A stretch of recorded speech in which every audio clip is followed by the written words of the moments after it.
ओम शांति 24 नवंबर 2023। बाबा के आज के महावाक्य हैं। बाबा समझाते, मीठे बच्चे, तुम्हारी सच्ची बात का तीर तब लगेगा जब दिल में सच्चाई सफाई होगी। तुम्हें सत्य बाप का संग मिला है, इसलिए सच्चे बनो। प्रश्न है, तुम सब स्टूडेंट हो, तुम्हें किस बात का ख्याल रखना ज़रूरी है? बाबा समझाते, कभी भी कोई गलती हो तो सच बोलना है। सच बोलने से ही उन्नति होगी।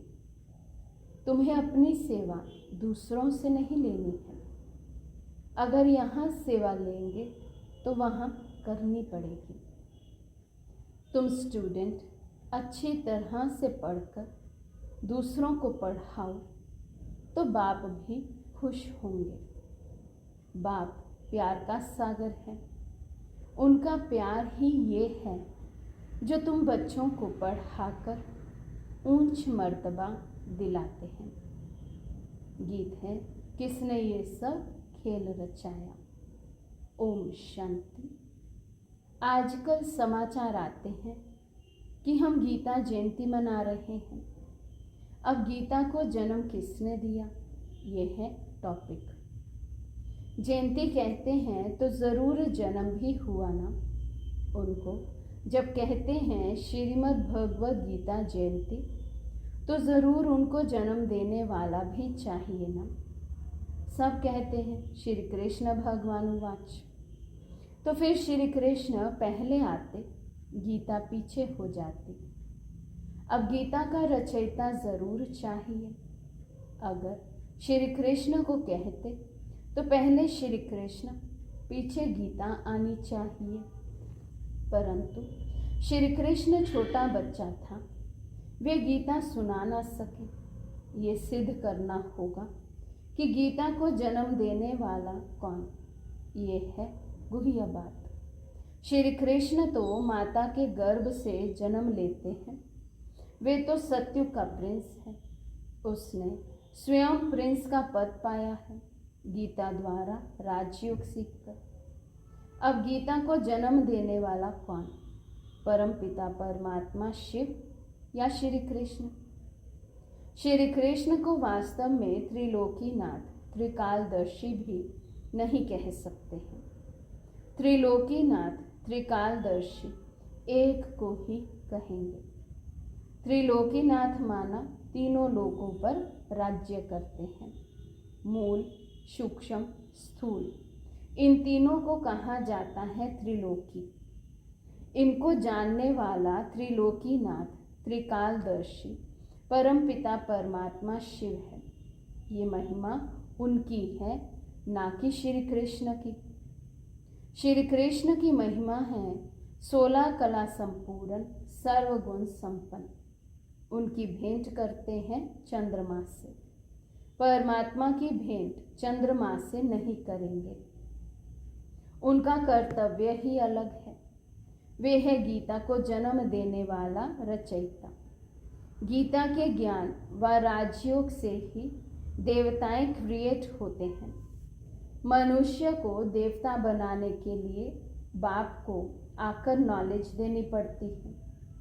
अब ये समझाने देने वाले बड़े ही होशियार ब्रह्मा कुमार कुमारियां चाहिए। सभी एक जैसा समझा नहीं सकते।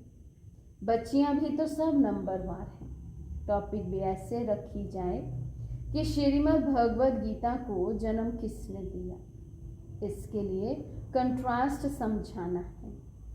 भगवान तो एक ही है, परम पिता परमात्मा शिव। उस ज्ञान सागर द्वारा ज्ञान सुनकर श्री कृष्ण ने ये पद पाया था। सहज राजयोग से ये पद कैसे पाया, ये समझानी देनी पड़े। ब्रह्मा द्वारा ही पहले बाप ब्राह्मण रचते हैं। सभी वेदों शास्त्रों का सार सुनाते हैं। ब्रह्मा के साथ ब्रह्मा मुख वंशावली भी चाहिए। ब्रह्मा को ही त्रिकालदर्शी पने का ज्ञान मिलता है। त्रिलोकी अर्थात तीनों लोकों का भी ज्ञान मिलता है। तीनों काल, आदि, मध्य, अंत को मिलाकर कहा जाता है। और तीनों लोक अर्थात मूल, सूक्ष्म, सूक्ष्म, स्थूल वतन, ये अक्षर याद करने हैं। बहुत बच्चे भूल जाते हैं। भुलाया है देह अहंकार रूपी माया ने। तो गीता का रचयिता परमपिता परमात्मा शिव है, ना कि श्री कृष्ण। परमपिता परमात्मा ही त्रिकालदर्शी तथा त्रिलोकीनाथ है। श्री कृष्ण में व लक्ष्मी नारायण में ये नॉलेज है ही नहीं। हाँ, जिन्होंने ये नॉलेज बाप से पाई वे विश्व के मालिक बन गए। जब सद्गति मिल गई फिर ये नॉलेज बुद्धि से गुम हो जाती है। सबका सद्गति दाता वे एक ही है। वे पुनर्जन्म लेने वाला नहीं है। पुनर्जन्म शुरू हुआ सतयुग आदि से। कलयुग अंत तक 84 जन्म लेते हैं। ये समझानी देनी पड़ती है। सब तो 84 जन्म नहीं लेते। जिसने ये गीता लिखी उसको त्रिकालदर्शी नहीं कहेंगे। पहले ही लिखा कि श्री कृष्ण भगवान वाच, ये एकदम रॉन्ग है। रॉन्ग भी होना ही है जरूर। जब सब शास्त्र रॉन्ग हो तब ही बाप आकर राइट सुनाए। बरोबर ब्रह्मा द्वारा वेदों शास्त्रों का सच्चा सार सुनाते हैं, इसलिए उन्हें सत्य कहा जाता है। अब तुम्हारा है सत्य के साथ संग, जो तुमको सच बनाते हैं। प्रजापिता ब्रह्मा और उनकी मुख वंशावली, ये जगदम्बा सरस्वती। प्रजापिता ब्रह्मा के सभी बच्चे आपस में भाई बहन ठहरे। कहाँ भी मंदिरों में जाकर भाषण करना चाहिए। घूमने फिरने भी वहाँ बहुत आते हैं। एक को समझाया तो सत्संग लग जाएगा। शमशान में भी जाना चाहिए। वहाँ मनुष्यों को वैराग्य होता है। परंतु बाबा कहते मेरे भक्तों को समझाने से वे फट से समझेंगे। तो शिव बाबा के मंदिर, लक्ष्मी नारायण के मंदिर में जाना पड़े। लक्ष्मी नारायण को बाबा मम्मा नहीं कहते, शिव को बाबा कहते हैं। जरूर मम्मा भी होगी, वे है गुप्त। शिव बाबा जो रचयिता हैं उनको माता पिता कैसे कहते हैं? ये गुप्त बात कोई भी जान ना सके। लक्ष्मी नारायण को एक ही अपना बच्चा होगा, बाकी इनका नाम है प्रजापिता ब्रह्मा। विष्णु और शंकर को ऊंच नहीं रखते, ऊंच त्रिमूर्ति ब्रह्मा को रखते हैं। जैसे रचता शिव परमात्मा को कहते हैं, ऐसे ही ब्रह्मा को भी रचता कहा जाता है। वे तो अविनाशी है ही। रचता अक्षर कहेंगे तो पूछेंगे कैसे रचा? वे तो रचता है ही, बाकी रचना होती है ब्रह्मा द्वारा। अब ब्रह्मा द्वारा परमात्मा सब आत्माओं को सृष्टि के आदि मध्य अंत का नॉलेज देते हैं। वेद शास्त्र आदि सब है भक्ति मार्ग की सामग्री। भक्ति मार्ग आधा कल्प चलता है। ये है ज्ञान कांट। जब भक्ति मार्ग पूरा होता है तब सब पतित तमो प्रधान बन जाते हैं। तब मैं बाप आता हूँ। पहले सतो प्रधान से सतो रजो तमो में आते हैं। ऊपर से जो पवित्र आत्माएं आती हैं उन्होंने कोई ऐसा कर्म नहीं किया है जो उनको दुख भोगना पड़े। क्राइस्ट के लिए कहते हैं उनको क्रॉस पर चढ़ाया, परंतु ये तो हो ना सके। नई आत्मा जो धर्म स्थापन करने अर्थ आती है उनको दुख मिल नहीं सकता, क्योंकि वे तो कर्मातीत अवस्था वाला मैसेंजर धर्म स्थापन करने आया। लड़ाई में भी जब कोई मैसेंजर भेजते हैं तो वे सफ़ेद झंडी ले आते हैं, जिससे वे लोग समझ जाते कि ये कोई मैसेज ले आया है, उनको कोई तकलीफ नहीं देते हैं। तो मैसेंजर जो आते हैं उनको कोई क्रॉस पर चढ़ा ना सके। दुख आत्मा ही भोगती है, आत्मा निर्लेप नहीं है, ये लिखना चाहिए। आत्मा को निर्लेप कहना रॉन्ग है। ये किसने कहा? शिव भगवान वाच। ये पॉइंट तुमको नोट करनी चाहिए। लिखने के लिए बड़ी ही विशाल बुद्धि चाहिए। समझो, प्रदर्शनी में क्रिश्चियन लोग आते हैं तो उनको भी बता सकते हैं कि क्राइस्ट की सोल को क्रॉस पर नहीं चढ़ाया गया, बाकी जिसमें उसने प्रवेश किया उस आत्मा को दुख हुआ। तो ऐसी बातें सुनकर वंडर खाएंगे। उस पवित्र आत्मा ने आकर धर्म स्थापन किया गॉडफादर के डायरेक्शन अनुसार। ये भी ड्रामा को भी कई लोग समझते हैं, परंतु उसके आदि मध्य अंत को नहीं जानते। ऐसी बातें सुन वे लोग कुछ समझने की कोशिश करते हैं। कृष्ण को भी कोई गाली दे ना सके, बरोबर गालियां अभी ही मिल रही हैं। किसको? शिव बाबा को नहीं, इस साकार को। टीचर तो बाबा है प्योर सोल, और ये है इम्प्योर जो प्योर बन रहे हैं। जो समझ गए हैं वे बित नहीं करेंगे, नहीं तो समझेंगे कि ये तो सिखाया हुआ है। फिर वे बात कोई को जचती नहीं, तीर नहीं लगता। सच्चाई सफाई बहुत चाहिए। जो खुद विकारी होगा वे औरों को कहे काम महाशत्रु है तो तीर लग नहीं सकता।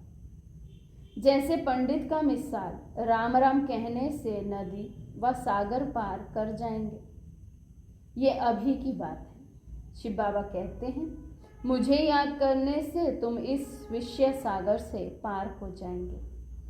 कौन सा सागर? ये पंडित नहीं जानते। वैशाल्य से शिवालय में चले जाएंगे। बड़ी अच्छी रीति से श्रीमत पर चलना है।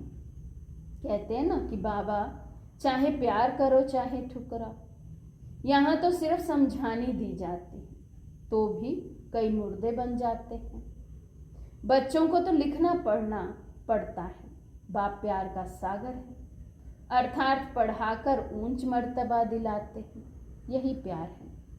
बाप जब पढ़ाते हैं तो पढ़कर औरों को भी पढ़ाना है। बाप को खुश करना है, बाप की सर्विस में तत्पर रहना है। बाप की यही सर्विस है कि अपने तन मन धन से भारत की सच्ची सेवा करो। तुम्हें तो बुलंद आवाज से समझाना चाहिए।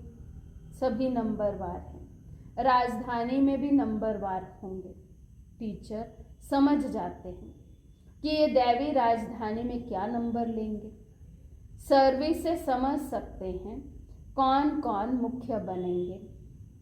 खुद भी समझते हैं कि हम बाबा मम्मा जितनी सर्विस नहीं करते तो दास दासियां बनना पड़ेगा।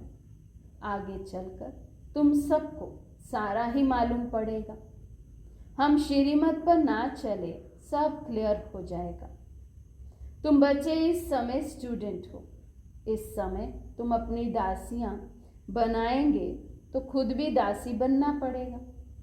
यहाँ महारानी बनना देह अभिमान है। सच कहना चाहिए कि बाबा ये भूल हुई। अभी संपूर्ण तो सभी बने नहीं हैं। इम्तिहान में जब ना पास होते हैं तो शर्माते भी हैं। बाबा का रात्रि में ख्याल चला कि मनुष्य 21 जन्म कहते, गायन भी करते। अभी ये ईश्वरीय जन्म एक अलग है। 8 जन्म सतयुग में, 12 जन्म त्रेता में, 21 जन्म द्वापर में, 42 जन्म कलयुग में। ये तुम्हारा ईश्वरीय जन्म सबसे ऊंच जन्म है जो एडॉप्टेड है। तुम ब्राह्मणों का ही ये सौभाग्यशाली जन्म है।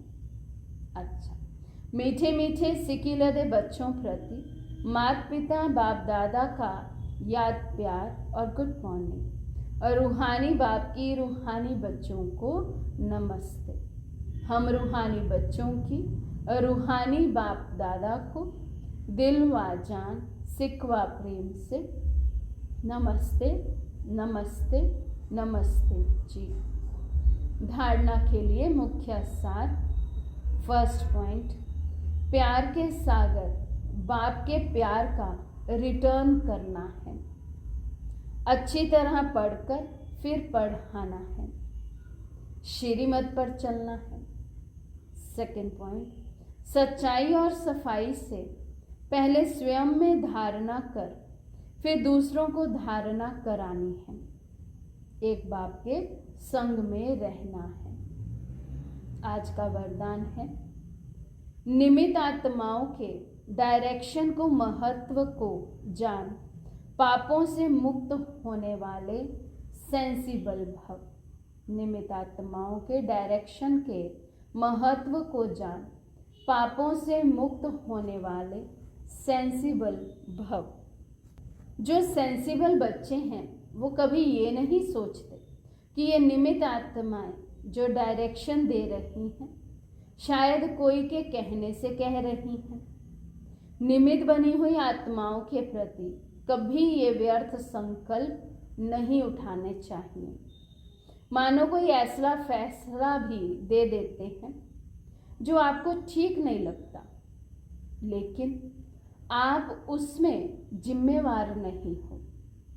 आपका पाप नहीं बनेगा, क्योंकि जिसने इन्हें निमित्त बनाया है वे पाप को भी बदल लेगा।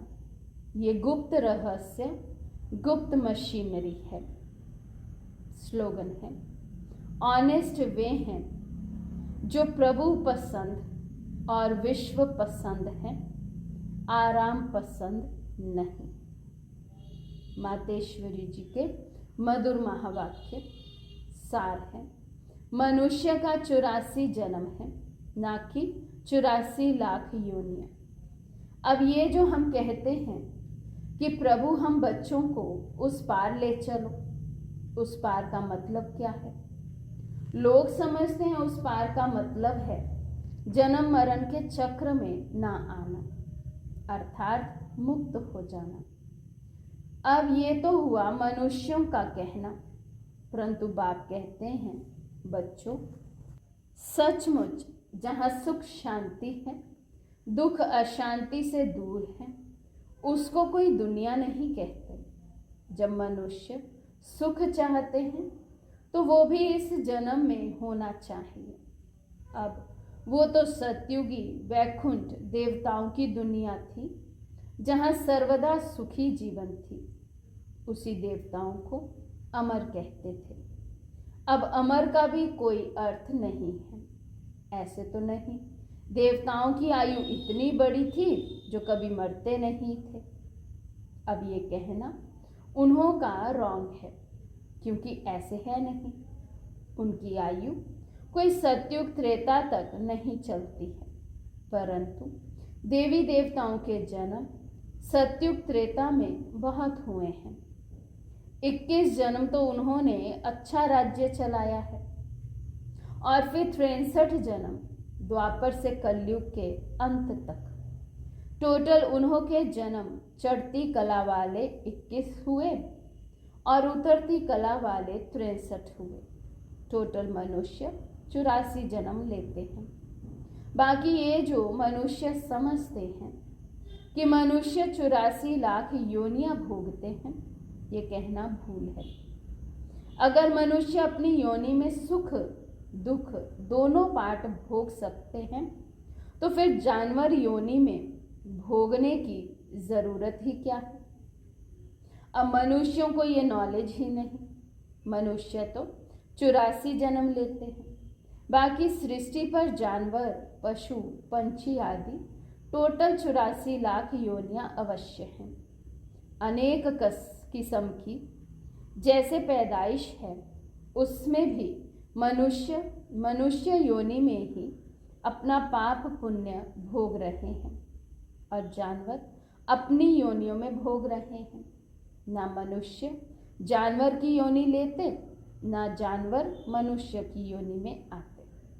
मनुष्य तो अपनी योनि में अर्थात जन्म में भोगनी पड़ती है तो दुख सुख की महसूसता आती है। ऐसे ही जानवर को भी अपनी योनि में सुख दुख भोगना है, मगर उन्हों में ये बुद्धि नहीं है कि ये भोगना किस कर्म से हुई है।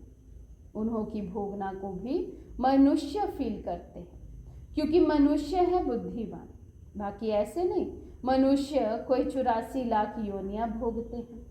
जैसे देखो, गुरु नानक साहिब ने ऐसे महावाक्य उच्चारण किए हैं, अंत काल जो पुत्र से मरे, ऐसी चिंता में जो मरे, सुअर की योनि में वलवल उतरे। परंतु इस कहने का मतलब ये नहीं है कि मनुष्य कोई सूकर को की योनि में लेते हैं, परंतु सूकर का मतलब ये है कि मनुष्यों का कार्य भी ऐसा होता है जैसे जानवरों का कार्य होता है। बाकी ऐसे नहीं कि मनुष्य कोई जानवर बनते हैं। अब ये तो मनुष्यों को डराने के लिए शिक्षा देते हैं। तो अपने को इस संगम समय पर अपने जीवन को पलटाए, पाप आत्मा से पुण्य आत्मा बनना है। अच्छा, ओम शांति।